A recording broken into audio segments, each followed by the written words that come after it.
बिस्मिल्लाहिर्रहमानिर्रहीम। अस्सलाम वालेकुम डियर स्टूडेंट्स। 10th क्लास की बायोलॉजी का हम पहला चैप्टर पढ़ रहे हैं।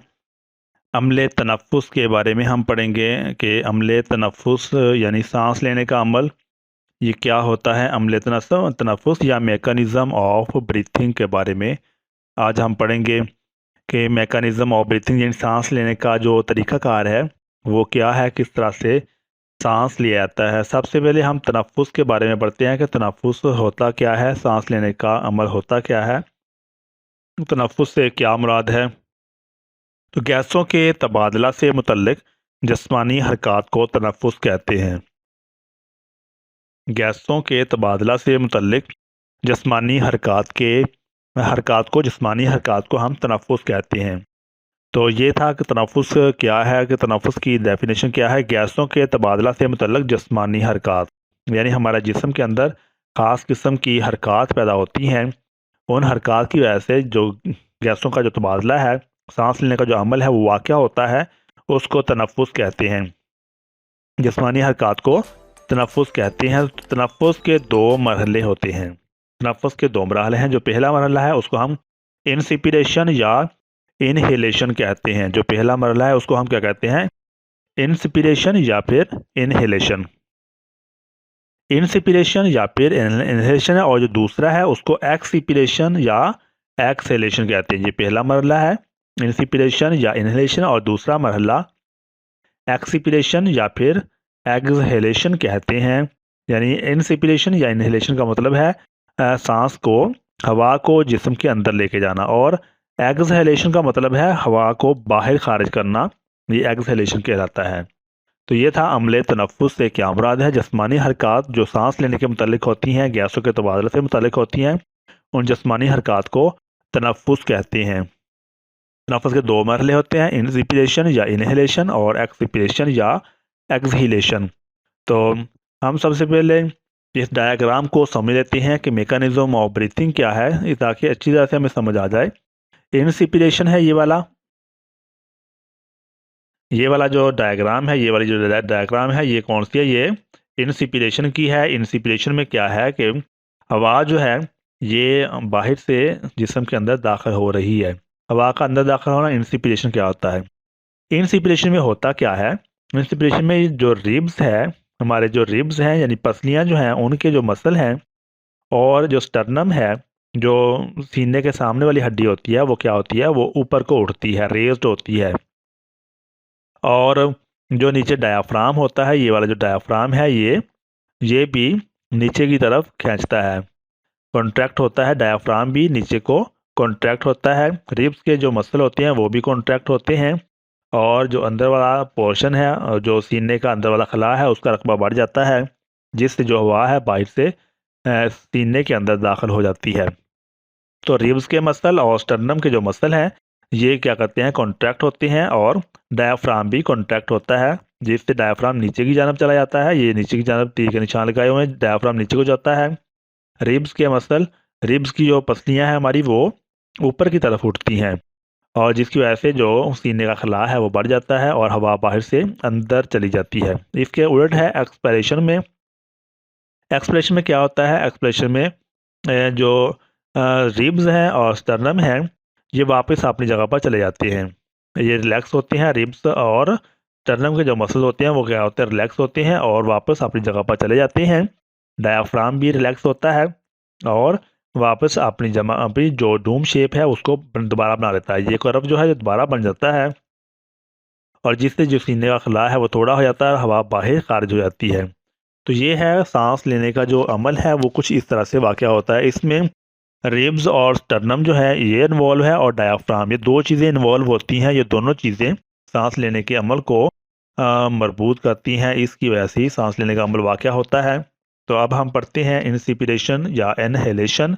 इंस्पिरेशन या इनहेलेशन, सांस अंदर खींचने यानी इनहेलेशन के दौरान सबसे पहले हम पढ़ लेते हैं इंस्पिरेशन होता क्या है। सांस अंदर खींचने का जो अमल है उसको इनहेलेशन कहते हैं। सांस अंदर खींचने का अमल इनहेलेशन कहलाता है। सांस अंदर खींचने यानी इनहेलेशन के दौरान रिब्स के मसल्स सिकुड़ते हैं, जिससे रिब्स ऊपर उठ जाते हैं।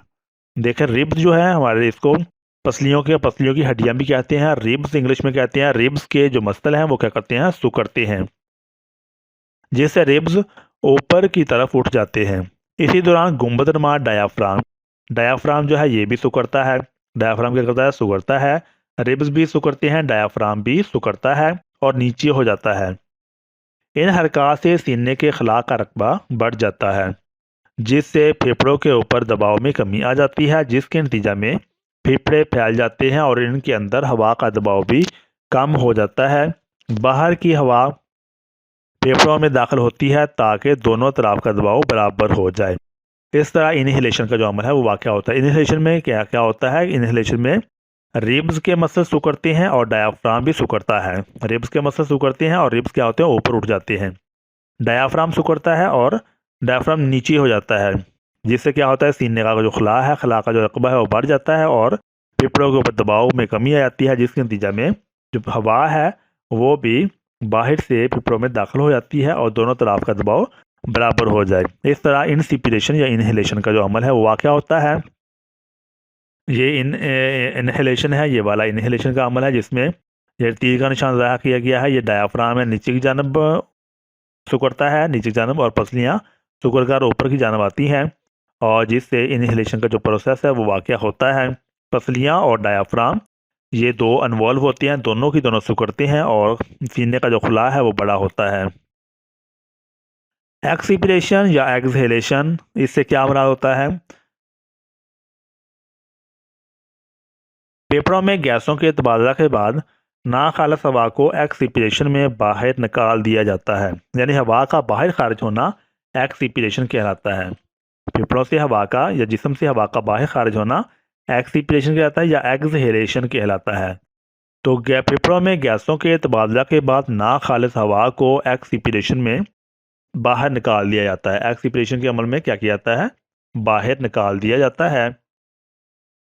इसमें होता क्या है, रिब्स के जो मसल हैं वो रिलैक्स होते हैं। उधर हमने पढ़ा था रिब्स के जो मसल हैं वो क्या होते हैं, कॉन्ट्रैक्ट होते हैं, सिकुड़ते हैं। रिब्स के मसल इसमें क्या होते हैं, रिलैक्स होते हैं, जिससे रिब्स वापस अपनी जगह पर आ जाते हैं।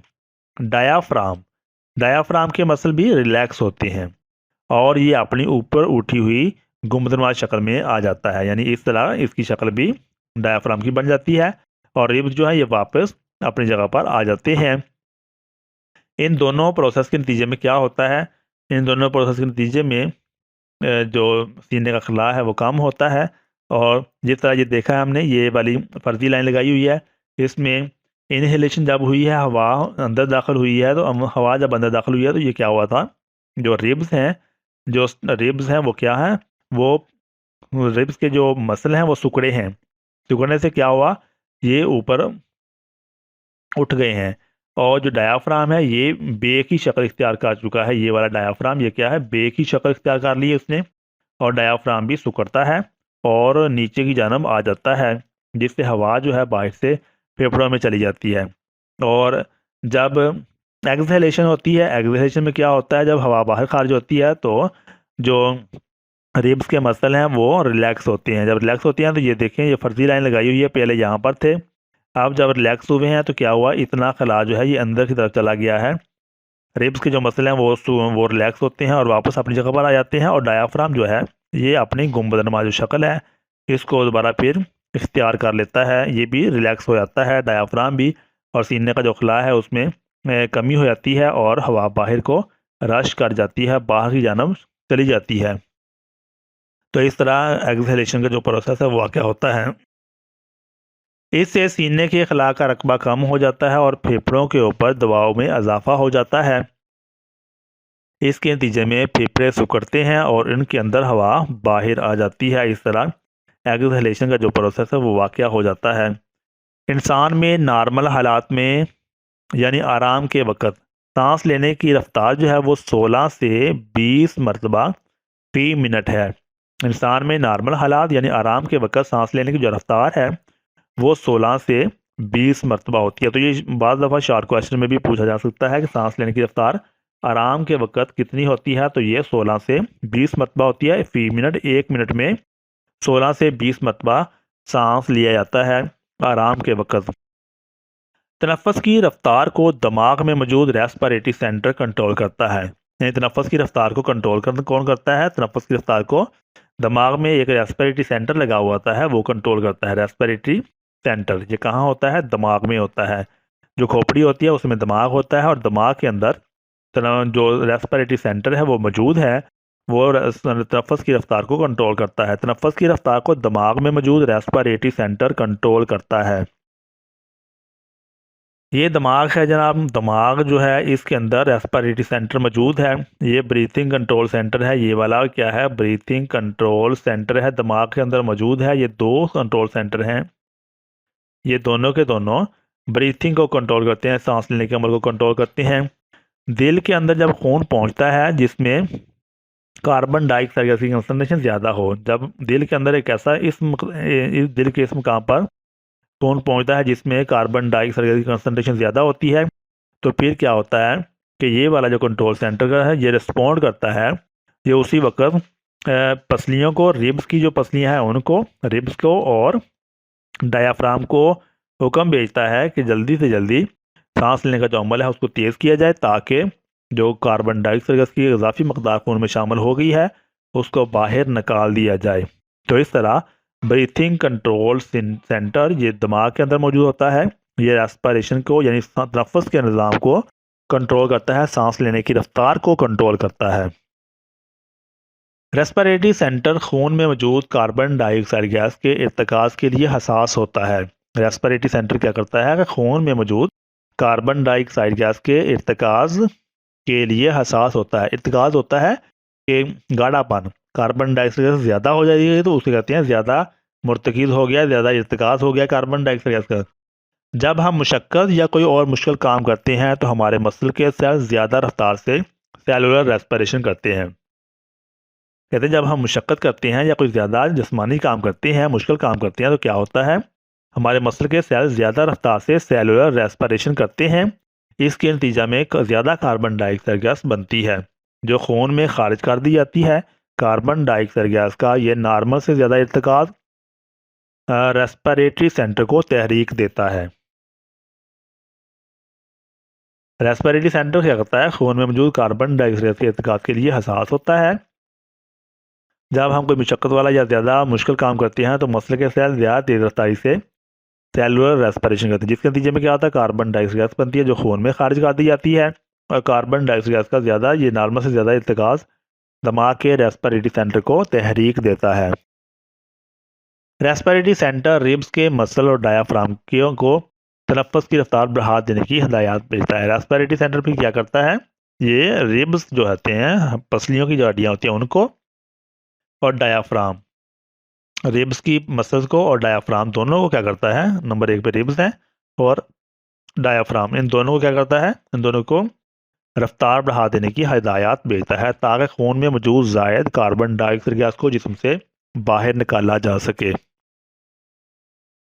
मुशक्क़त और सख्त जिस्मानी काम के दौरान तनफ़्फ़ुस की रफ्तार ये 30 से 40 मरतबा फ़ी मिनट तक बढ़ जाती है। 1 मिनट में 30 से 40 मरतबा तक ये तनफ़्फ़ुस की जो रफ्तार है ये बढ़ जाती है। जब हम मुशक्क़त का काम करते हैं या सख्त जिस्मानी वर्क करते हैं तो उस वक्त तनफ़्फ़ुस की जो रफ्तार है, सांस लेने की जो रफ्तार है, वो 30 से 40 मरतबा फ़ी मिनट तक बढ़ जाती है, बढ़ सकती है। ये काम पर डिपेंड करता है, काम जिस्मानी काम कितना सख्त किया जा रहा है उसके लिहाज से ये रफ्तार जो है बढ़ सकती है।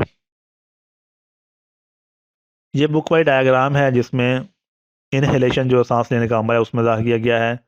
ये रिब्स के मसल जो हैं ये सिकुड़ते हैं, यहाँ पर इसका मसल सिकुड़ है, डायाफ्राम भी सिकुड़ कर नीचे हो जाता है और ये खिलाफ बढ़ जाता है और हवा अंदर चली जाती है। एक्सहेलेशन में क्या होता है? रिब्स के मसल रिलैक्स होती हैं, डायाफ्राम भी रिलैक्स होता है और जो खला है वो कम होता है और हवा बाहर खारिज हो जाती है। टेबल है, टेबल में सांस लेने के दौरान अंदर दाखिल होने वाली हवा और बाहर खारिज होने वाली हवा, जब हम सांस लेते हैं तो जब हवा अंदर दाखिल होती है तो उसमें ऑक्सीजन की मकदार 21% होती है, लेकिन जब हम सांस को बाहर निकालते हैं तो उसमें 16% ऑक्सीजन रह जाती है, यानी ऑक्सीजन जो है वो जज़ब कर ली जाती है फेफड़ों में। कार्बन डाइऑक्साइड गैस की जो मकदार है, जब हम सांस जिस्म के अंदर लेके जाते हैं, हवा को जिस्म के अंदर लेके जाते हैं, 0.0 4% होती है। जब बाहर खारिज होती है तो वो कितनी 4% पर आ जाती है, तो बढ़ जाती है कार्बन डाइऑक्साइड गैस की मकदार।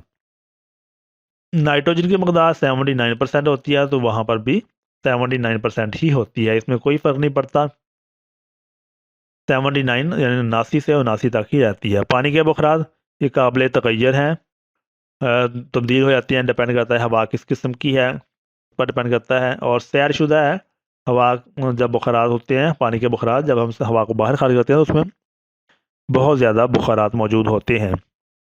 गर्द के जो आते हैं वो काबिल तगैर, यानी अगर हवा के अंदर मट्टी के ज़रात उड़ रहे हैं तो वो काबिल तगैर है, वो अंदर जाएंगे, ज़ाहिर है।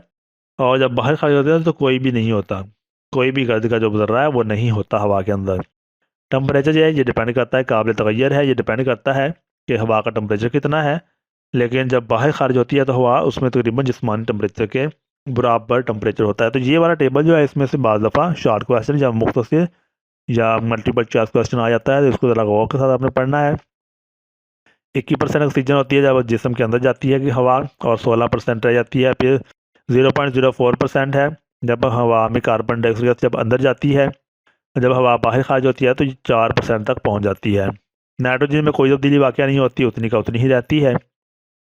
पानी के बुखारात ये हवा पर डिपेंड करते हैं कि अगर हवा में पानी के बुखारात ज़्यादा हैं तो ये ज़्यादा होंगे, लेकिन जब बाहर हवा खारिज होती है तो ये पानी के बुखारात से भरपूर होती है। ऐसा है गर्द के ज़रात, अगर हवा में गर्द गुबार बहुत ज़्यादा है तो वो भी काबिल तगैर है, बदल सकते हैं। लेकिन जब हवा बाहर खारिज होती है तो उसमें कोई भी गर्द का ज़र्रा मौजूद नहीं होता। टम्परेचर जो है ये भी माहौल पर डिपेंड करता है कि हवा में टम्परेचर कितना है, काबिल तगैर है। और दूसरा जब बाहर खारिज होती है तो उसमें टम्परेचर जिस्मानी टम्परेचर के बराबर टम्परेचर होता है। तो ये था हमारा आज का सबक, जिसमें हमने सांस का जो लेने का अमल है वो हमने पढ़ा है। उम्मीद है कि जो हमने पढ़ा है वो आपको समझ में आ गया होगा। अपना बहुत सारा ख्याल रखिएगा। अल्लाह ताला हम सब का हामी नासर हो। अल्लाह हाफिज़।